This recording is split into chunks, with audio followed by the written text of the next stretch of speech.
Hey everybody, welcome back to my game room. In this video, I want to talk about a cheap, inexpensive modification you can do to your pinball machine to brighten it up a little bit. Now, if you're like me, you like playing on some of these older pinball machines, early 1980s, Williams System 11s, really fun machines, but a lot of them have just really poorly lit play fields. And it makes it hard to see the ball, obviously, and then you're not going to be playing as well if you can't see the damn ball. So instead of getting like some overhead lighting, which is an option, but I find it tends to add a bunch of problems into the mix, like cast shadows and bad glares off the playfield glass. And if you don't want to drop 250 to 300 bucks on a piece of Invisiglass, or go with one of the more expensive cabinet lighting options that are out there that cost 250 to 600 bucks. I'm not going to mention any names. Stadium. I think we all know who I'm talking about, but there are other options out there for you. What I did is I went and got a couple of these right here. This is a 2-foot RGB LED light bar that I picked up off Amazon or eBay. Really cheap, like 15 bucks or something like that a piece. And they come with a 12-volt power cord like you see here, and one RGB controller, and a model it for you guys. Anyway, I found it's been a great way to add some additional lighting to a dark playfield, and it's pretty easy to, I'm just pretty much just slapping them on top of the cabinet, securing them and rolling from there, so they're not hard to install like some of the other options where you have to slide the playfield glass off every time and whatnot. Anyway, let's get these set up, and you guys can see for yourself what this $30 pinball modification looks like. Okay, so I got both the light bars set up on top of the pinball machine, literally just laid flat up on the glass, which brings me to another point.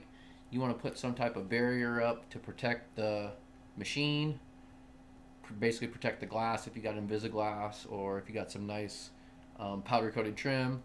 So I got a few strips of these black pieces of felt, and I put those between the light bar because they are cheap metal housing. And another thing you could do is use saran wrap. Put a couple of layers of saran wrap over the light bar, and that'll basically do the same thing, prevent it getting scratches. And to secure it, I always like to use my handy dandy blue painter's tape.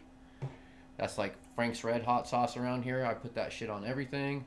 If you're doing videos or streaming, it's great for cable management, and you don't have to worry about it leaving glue residue on anything, and the glue's not strong enough to like pull cabinet art off or anything like that. So great little trick to have is some of that around.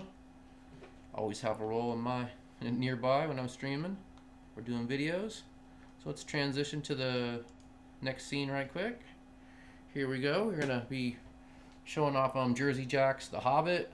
Now normally I could pick a different machine to show off this mod, but this is what I had set up to do some videos with, so this is what we're rolling with. This has tons of RGB light default right out of the box, so it has great lighting, but you can always make an improvement. So you can see I got one of the light bars right here. I put a little piece of felt over it just to clean it up, make it a little bit nicer so it's not such an eyesore on camera. And the other one is right here just off the view of the camera on that side. So let's give it a quick flip here with the standard lighting the machine comes with out of the box. So see what the ball looks like rolling around normally. This does look a little dark on video compared to what it looks like in person. Looks definitely a couple levels brighter, but that's okay. I got all the camera lights pointed on me here. It kind of has a little effect of darkening the play field or making it look more dim than it actually is. But you can see there's no trouble at all tracking the ball. Plenty good. I'll let that drain out. Okay, now I'm going to turn on a couple of these lights here. Show you what it looks like with the lights turned on. Voila. Noisy skill shot. So here we got 2 lights on the side. I also added a little 1-foot RGB strip on the very bottom underneath the flippers in the trough. I'm going to turn that on right now. There we go. It's always good to have some additional light by your flippers, especially if you're doing a video. People tend to want to be able to see the ball. So here we go. Here's how I have it set up normally. I like to find a color that complements the playfield, the natural colors of the artwork on the playfield. Turn this down just a scotch. And you have 4 different selections of daylight colors. You get like a soft daylight, like a blue light, incandescent, stuff like that. There's 12 different RGB colors to choose from. You can choose the brightness level. There's like 6 different brightness level intensities. And there's a couple different modes where you can, cycle through the different colors or strobe them, and you can control the speed of which the transition of colors, faster or slower. That's basically yeah, all you can do with this little $30 light mod. Okay, let me change to, this is the color I like best for this table, and I usually find the color that I like and stick with it. But let me just show off a few different colors here. This is yellow. Oh yeah, I did screw up, and when I installed these and I put them backwards. So yeah, the sensor is on the opposite side. Okay, let's try red here. So when you do it, you want to put your cord closest towards you, not on the opposite end of the cabinet. But I'm an idiot. So here we got red. I think that looks decent, or maybe that's red, not orange. Try green. I think green looks one of the best colors on here. Complements everything really nice. Let's try a dark blue. Anyway, you guys get the idea. You can pick whatever color you want. It's up to you. Now I'm going to go back to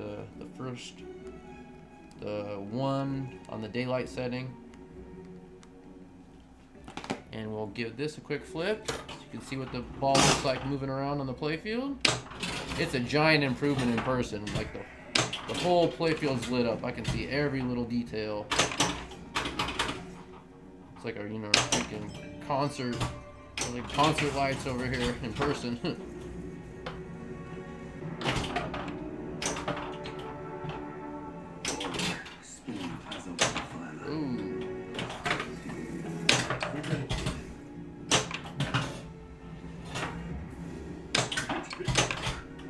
Alright, I'll drain that out. And last but not least, let's try to put this on one of the color changing modes here.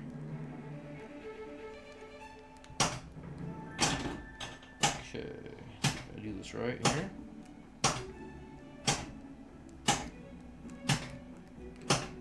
They're not exactly synced up, but you get the idea. So every 30 seconds or so, it should change color to the next cycle through all the different colors, or whatever ones are on this particular mode.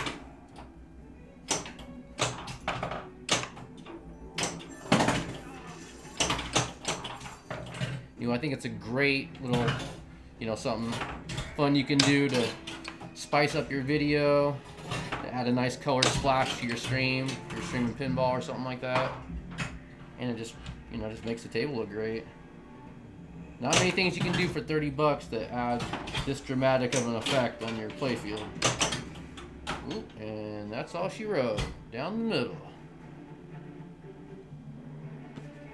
Anyway, you guys get the idea. Switch back to the other scene here.